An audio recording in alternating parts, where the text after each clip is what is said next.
to look at USA Championship Wrestling. I was looking through this, and we were a part of USA Championship Wrestling, maybe just a small, minute part when you really look at the things that happened there. But it only lasted, and I always thought that it lasted longer than this because it seemed like we were there for a year. And maybe we just was having so much fun that it seemed like a year, but it only lasted from April to August of 1988. Oh, and for those people who don't know what USA Championship Wrestling, it became a part at the time. Ron Fuller owned Continental Championship Wrestling with several other people, and he wanted to get out, but he was going to keep the Knoxville in.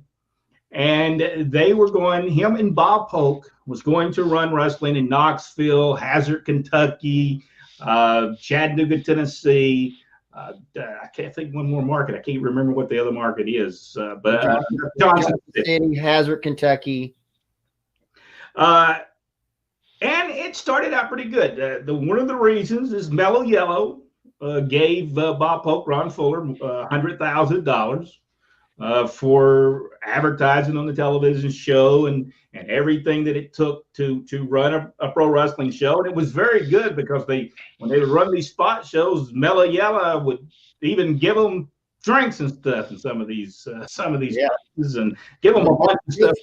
Good sponsor. It was a great sponsor, and we'll have to tell a story about that same sponsor was going to be a sponsor of Smoky Mountain Wrestling. That's a different story for a different time, but and we'll get into why that didn't happen on another episode. But the show was really good. It was done at the television show was done at the Ballroom in Knoxville, Tennessee. You had to go upstairs to get to this place.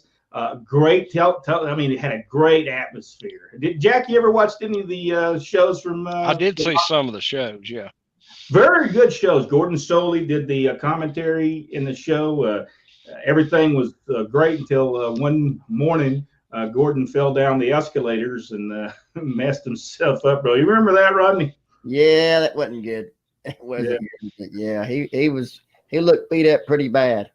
Yeah, Bob Armstrong had to go pick him up at the airport, and poor old Gordon fell. Well, he actually was up to the top of that, and he said, Bob said, when I got up to the top of that thing, he said, I could tell that Gordon had been drinking already a little bit. And he said, so I told him to stay up there, just stay up there. I'll come back and I'm going to get you. I'm going to get you. But let me just bring the car around. That way it's down there and I'm going to come and get you. He said he went and got the car, came back, was pulled up in the front of that place. And he said when he came through, he saw a bunch of people just all the way around there, and when he said, I got over there, here's old Gordon all messed up, his face bleeding, all just the whole thing, all messed up. They look bad.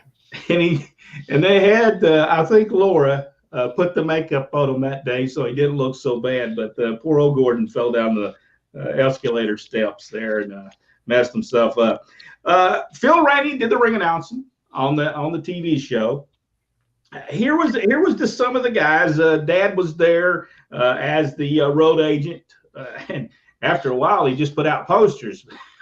I never understood why they had him there just putting out posters, but that's what he did for a while. And it's not that Dad didn't care; he was still being paid, but he was thinking, I think I could give a whole lot more than putting out posters for USA Championship Wrestling. I think they thought that was what sold the tickets. Don't you think so, Rod? Them posters being put out sold the tickets. Great posters, yeah. We've had that. I had that same conversation, it seems like, with the circus. Yes. Like I said, it was only there April into August. I really believe that seemed like it was longer than that. I'm going to have to go back and look at that, but that just seems like we were there in February. And it went through till August of that year. It just because I know this much. When we first went there, this is who was wrestling at the company at the time. Buddy Landell was there. Hector Guerrero had come in. Bill Dundee, Moondog spot, Mongolian Stomper, Ron Wright, which was tremendous in this thing. I mean, he was, I didn't even know who Ron Wright was until 1987. I'll be honest with you, I never even knew who he was. But once I seen him in action, I thought there was no better person. Yeah, Ron Wright was awesome. I'm sorry, he was the best part of the show. He was the best part of the show. But here was the downfall of Ron Wright. We didn't get the other side. We got some of them. We didn't talk about Bob. The Bullet was there. Yeah, the Bullet was there. Scott Armstrong, right? Johnny and Davey Rich. His first time. David Haskins coming in his first time as Davey Rich. Todd Morton was there, right? Yes. At the beginning. And am I missing somebody? Let's see. Doug Furness.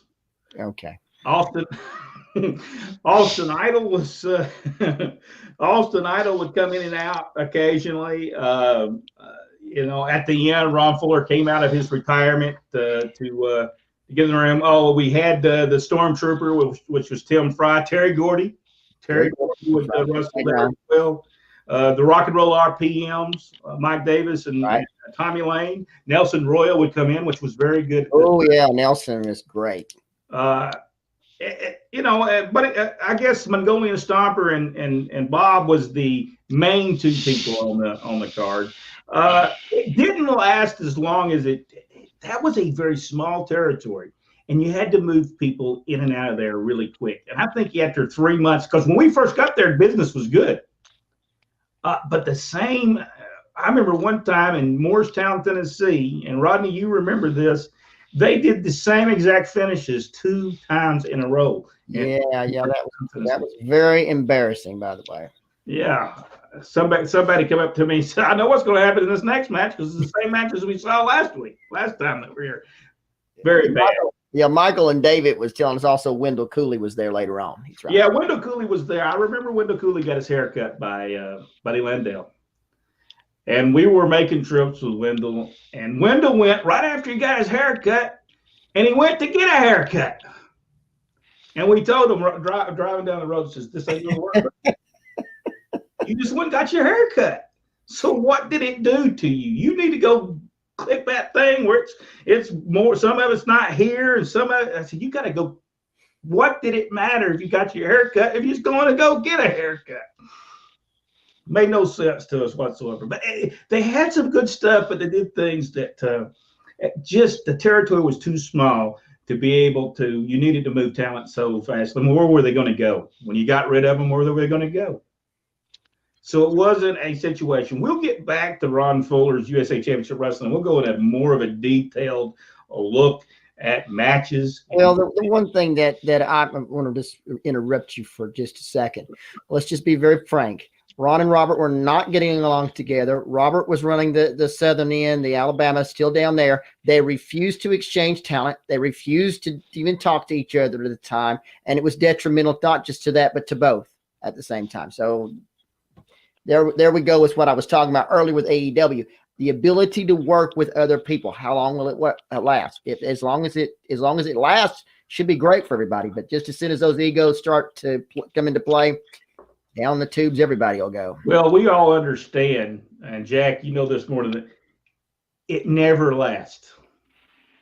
No working relationship ever lasts. What's going to happen is going to come down to who's going to win, who's going to lose. Well, I can't have my guy lose. He's my champion. Well, I can't have my guy lose. And before you know it, is this going to be over? And it's not going to work. And by the way, Jamie Dundee, also very young Jamie Dundee. Jamie Dundee was there. Was also a part of this show. I think he was called Gumby by the wrestling fans.